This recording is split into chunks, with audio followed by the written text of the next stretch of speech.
No DQ Galaxy. We are live with a recap of Friday Night Smackdown. No longer on Fox, but rather back on the USA Network. After a 5-year run on Fox, SmackDown has returned to the USA Network. New logo, which you could see at the top of the screen. We had a new intro with new music, a rap song by Megan Thee Stallion. Now, I'm not a fan of that type of music, so it did nothing for me personally, but I get it. It's not meant to appeal to me. It's meant to appeal to people half my age. It's meant to appeal to the younger audience. I'm an old fossil. What else can I say? The days of rock music being the intro, rock music is not in. It hasn't been for a while. Sometimes you have to come to terms with the changing landscape in pop culture. I get it. I get why they chose that. Some people are going to say it doesn't fit wrestling, and I do agree with that, but I'm just going to let it be what it is. We had Triple H come to the ring. And by the way, I think the logo is fine. I don't love it. I don't hate it. It almost looks like Smack Zone instead of SmackDown. But they use the S specifically for different parts of the show. I get why they did it. It reminds me in a way of the old WWF logo. It was like a WF, but it was meant to be WWF. Same thing with the SmackDown logo. The S can also be S and D. I get where they were going with it. Shout out to Caleb Jacobs, who sent in an off-topic comment. Thank you for the super chat. Says, watch Beetlejuice. I loved that movie. I saw the original, and I'm not the biggest Beetlejuice fan. I will say that. I have not seen the new movie, though. I might at some point. We'll see. By the way, happy Friday the 13th while we're on the topic of horror. Shout out to all the horror fanatics out there, all the Jason Voorhees fans out there. Much love to you all. Best Tim Burton movie is Ed Wood, as far as I'm concerned. Anyways, Triple H came out there to start off the new era of SmackDown, and he did the introduction. We had pyro going off. It was cool.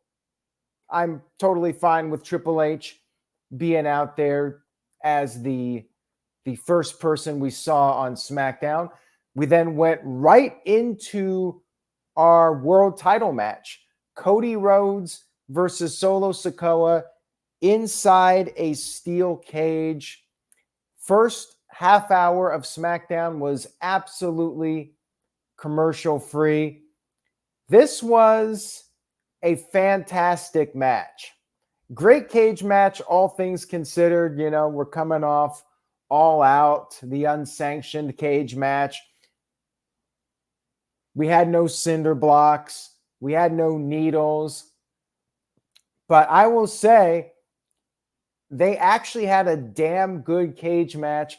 And I liked the fact that they actually used the cage for a lot of the spots. I feel like too many times in recent history, we see cage matches and they rarely utilize the actual cage. They were throwing each other into the cage. They were doing spots with the cage. Cody got busted open pretty early on in the match, and Cody was trying to climb the cage out of desperation, and then he hit this really cool Cody cutter, jumping off towards the top of the cage, a super Cody cutter. Then later on, they were both on the cage, and Solo gave Cody a pretty scary-looking superplex from the center of the cage, not the corner, as what they usually do in these cage matches. Then Solo got a couple of near falls. Cody tried to go through the door, but Solo grabbed him. Cody hit the crossroads. Solo kicked out of that. And then Cody climbed the cage, went to the very top, and then decided to jump off the cage with a crossbody. Did not do the moonsault. I thought he was going to do the moonsault that he did to Wardlow back in AEW, but he did not do that. Came off the top of the cage with a crossbody. Still a really cool spot. Pretty scary. Always a big risk jumping off the cage like that. We saw what happened with Adam Copeland several months ago. Thankfully, Cody did not try to do a move where he landed on his feet coming off the top of the cage. Solo, though, kicked out, and then Cody went for the door, but then Solo slammed the door in his face, went for the Samoan spike, but Cody was able to counter it, hit another crossroads, and got the 1-2-3 victory. Like I said, great TV match here. One of the best SmackDown matches in a very long time.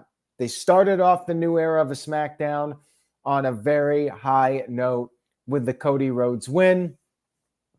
But we had the big angle after the match was over where the Bloodline came out there. They surrounded Cody in the cage. They all got in the cage. Cody was outnumbered. 4-on-1 beatdown. Then Jacob Fatu climbed up the cage. He was going to maybe do a moonsault or something like that. But then the OTC made his return. Roman Reigns came out there, made the save for Cody, beat up the Bloodline. But then Jacob Fatu got in face-to-face with Roman Reigns. However, Solo Sikoa pulled Jacob out of the ring, so we did not get the confrontation physically between Roman and Jacob Fatu. Then Roman Reigns looked over at Cody Rhodes, and we had this tense moment between the two of them. But then they both looked at each other, and we had the end of the segment with Cody and Roman Reigns standing tall. There was one negative, and it was the same problem we were having on Fox, and I'm not really surprised. I mentioned this before. We should have all knew this was coming. The censorship. The holy shit chants getting censored, even though I believe, correct me if I'm wrong on this, anybody in the chat room, but I believe that shows on USA have profanity. So why are we getting the chants censored? I don't know. It's annoying, but I'm not actually that surprised considering the chants on Raw also get censored. And yes, this is the 25th anniversary of SmackDown. SmackDown premiered August 1999, I believe it was August. So it's been a little over 25 years. And they did show several clips along with old SmackDown theme songs. Man, those were the good old days. I loved that original SmackDown song. I had no idea what the guy in the song was saying, but I loved it. And then the song they used during the Ruthless Aggression era, that one's a classic. They had some good SmackDown songs. I mean, this new one, if I was ranking them, it would be close to the bottom, if not the bottom. But again, just my own taste, my own personal taste. We had, by the way, that was 40 minutes, everything leading up to Roman Reigns coming out there. So a really strong 40 minutes, one of the best opening periods of SmackDown in the history of the show, as far as I'm concerned. And yes, I should mention this comment here. At one point, Michael Cole accidentally called it the premiere of Friday Night SmackDown on Fox. Whoops. That'll be on a future episode of Botchamania. Nick Aldis was backstage, and apparently Solo and Jacob Fatu made a proposal for a tag match at Bad Blood. And Aldis said the night was a long way from being over. Yes, I highly recommend, if you didn't see SmackDown, I highly recommend the first 45 minutes of the show. top tier SmackDown content as far as I'm concerned. We had Michin versus Piper Niven with Chelsea Green on the outside of the ring. This was a pretty basic match. You had Chelsea Green trying to interfere. She got kicked in the face by Michin on the outside, and then Michin used a kendo stick. She was having trouble finding the kendo stick. That'll probably also make Botchamania.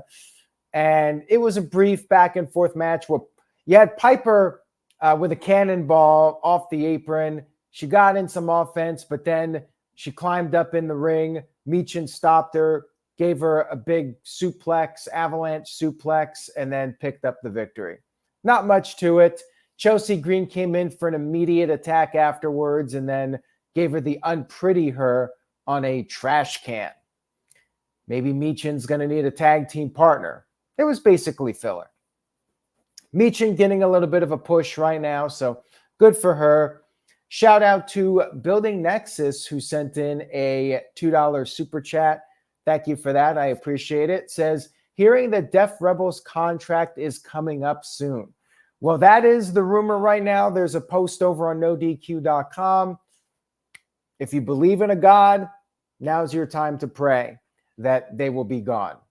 I hate to see people lose their job, but they can move on to something else, I'm sure. We need CFOs back, or even better still, Jim Johnston. But I don't think Jim Johnston's coming back. Apparently, WWE is going to focus on using more mainstream songs, which I'm also fine with.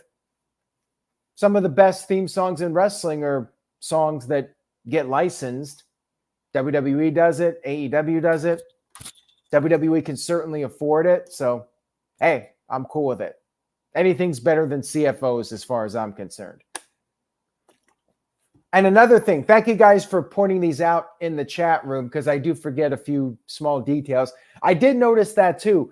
They are showing graphics with height and weight. So you get to see the height and weight. Very sports-like, not something Vince McMahon would do, but it is a new era.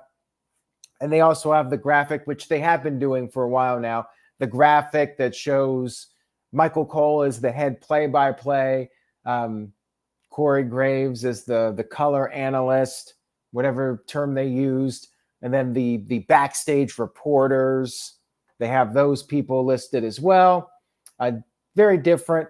And throughout the show, we got to see several people at ringside. They made a really big deal out of this. We got Rob Van Dam showing up in the crowd with Katie Forbes. We also had Vicky Guerrero, Gunther, Ludwig Kaiser, and more people. I'll list them later. We had Austin Theory and Grayson Waller going up against Kevin Owens and a mystery partner. Now, as it turns out, KO's partner had travel issues, so this guy named Ricky, this random, I'm guessing, local indie wrestler, made an appearance. But then, after the crowd was chanting Ricky, they were kind of into this guy getting an opportunity. We found out that the partner did, in fact, arrive. And, of course, it was Randy Orton, as we all expected it to be. I think everyone predicted Randy Orton for this. But I like that they did the little troll job and tried to throw everybody off. I give WWE credit for that. Randy Orton had his very long entrance, which we probably didn't need. KO gave poor Ricky a stunner. Mike B sent in a $5 super chat. Thank you for that, Mike B. I appreciate it. Says, poor Ricky, KO, you SOB. Yeah, Kevin Owens stunned the guy, but he did give him an apology later for bailing on him. Randy Orton versus Theory and Waller with KO as his tag team partner. It was your very basic standard tag team match. Waller and Theory got the upper hand. They worked over Owens. They did the deal where Owens is beat up for a while, and then Owens almost gets the tag. Randy Orton is pulled off the apron. They did do something creative, though, that I liked, where Kevin Owens actually rolled to the outside of the ring, ran around the corner, then ran back in the ring and tagged Orton. I don't see that too often. I can't even remember the last time I saw that. So I give WWE credit for that. That was at least something different. Orton came in, did his moves, did the table spot with both guys, and then back in the ring, Orton and KO did the dueling draping DDTs, and then each of them hit their stereo moves, the stunner and the RKO at the same time, and got the 1-2-3 victory. Hey, it was fun for what it was. Randy Orton back on SmackDown. No real surprise, though. Then backstage, Nick Aldis was approached by Cody Rhodes about the tag team match that was proposed by the Bloodline, but Cody said he's done. He's done with the Bloodline. It's Roman Reigns' problem. He refused to sign the contract. More on that in just a few moments. We saw King Booker and Sharmell along with Sheamus and Michael P.S. Hayes, the Freebird, in the crowd. Then we had Nia Jax come into the ring. She bragged about beating everybody. She said she has a match for Bad Blood. She doesn't care who her opponent is. They're all going to suffer the same fate.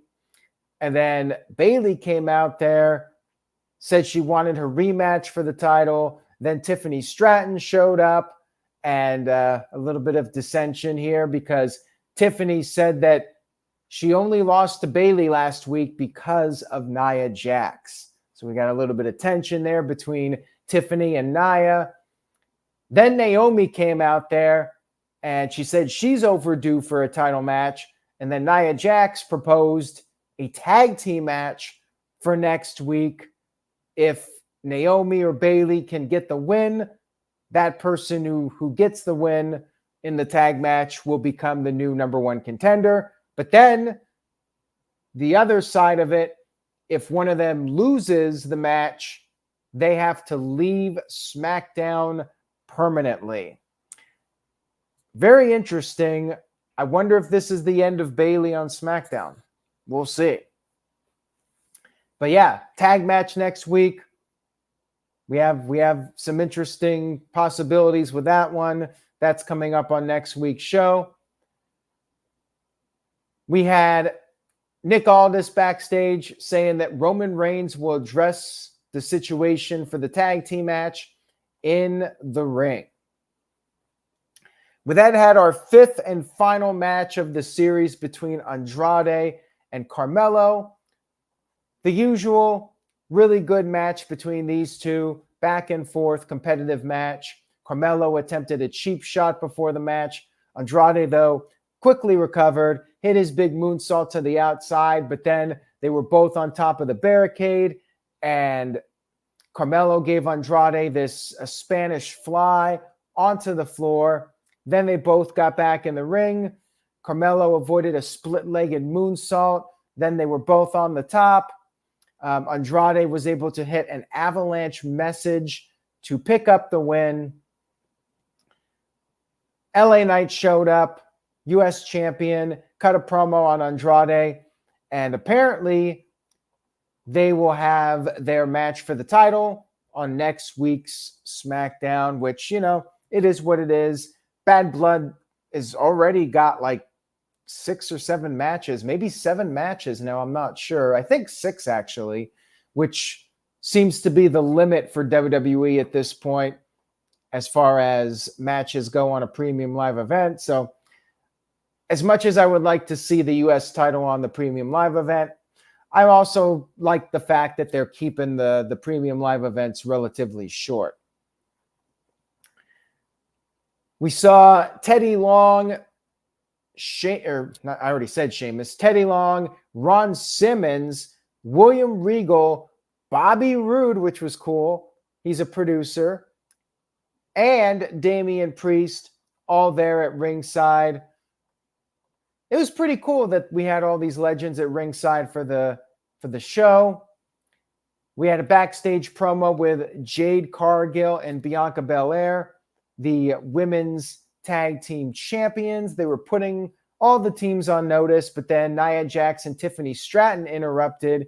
They warned Naomi to stay out of their business, and then Nia brought up how she beat both Jade and Bianca Belair to win Queen of the Ring, and she said SmackDown is her kingdom. We then had our final segment of the evening. Roman Reigns coming back out. He was with Nick Aldis. Nick Aldis had a contract for the tag match.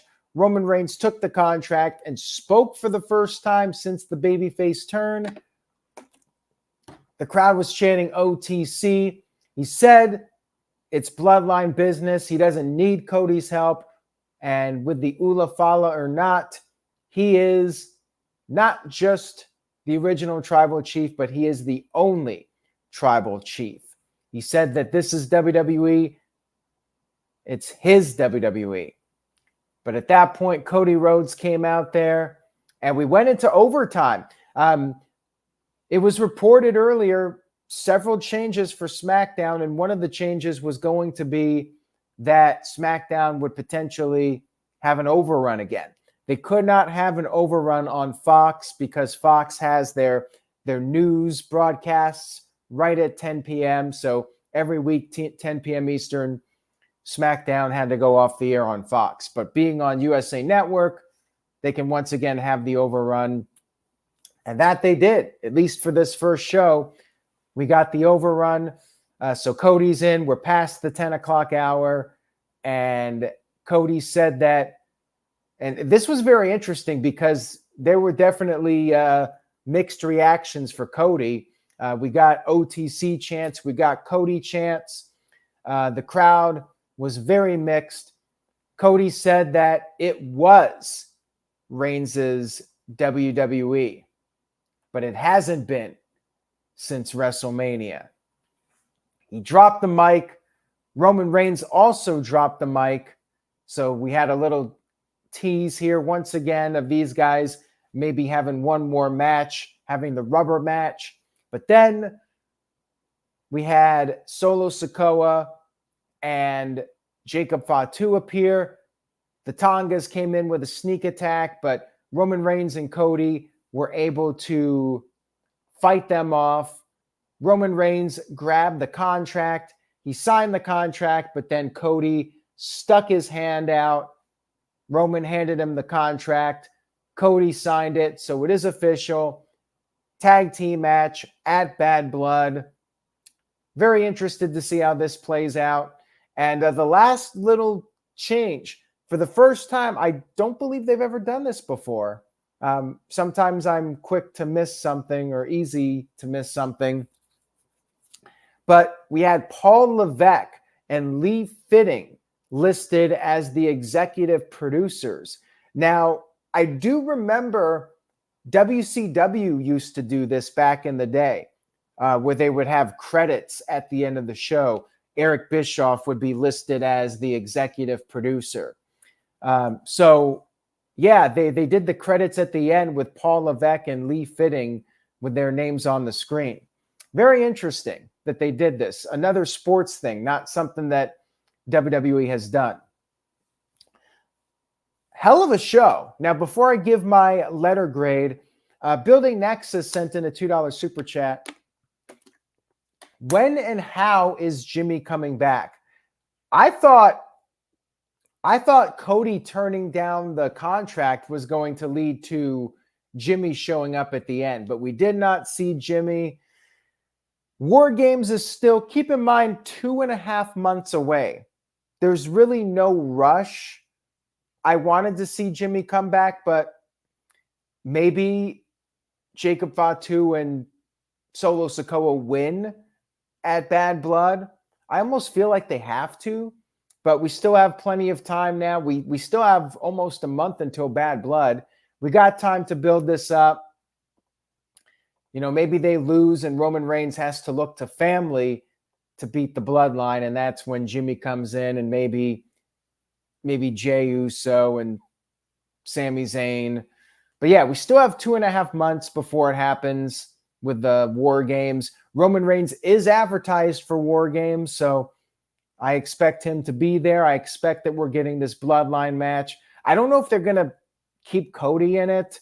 You know, Cody is a War Games veteran, but I really feel it should be Bloodline versus Bloodline. Anyways, we'll see what happens. I'm sure we're going to be talking about this more on the No DQ review, so stay tuned for that. I thought it was a great SmackDown to kick off the USA Network era. I give it an A-. We did have a little bit of filler in the middle, but the cage match I thought was an all-time great SmackDown match. And they did the big angle with Roman Reigns coming out, setting up the tag match for Bad Blood. Bad Blood is a stacked card. I mean, they got like 6 matches now, and it's a hell of a card. It's shaping up to be one of the most interesting B pay-per-views in a long time. Like, this almost feels like an A show with this lineup. You got this tag match. You got the Hell in a Cell match. You got Liv Morgan versus Rhea Ripley. You got Damian Priest versus Finn Balor. This show's looking pretty hot. Anyways, I thought it was a great SmackDown. Not perfect, but a really strong show. Looking forward to next week. They got some stuff built up for next week too. Should be an entertaining SmackDown coming up next week. We got the US title match. Plus we have the tag match, the women's match with the stipulation. Will Bayley or Naomi potentially leave? That remains to be seen. So thank you guys so much for tuning in. I very much appreciate your continued viewership and support. And if you liked the video, please give it a thumbs up. I hope you all had a happy and safe Friday the 13th.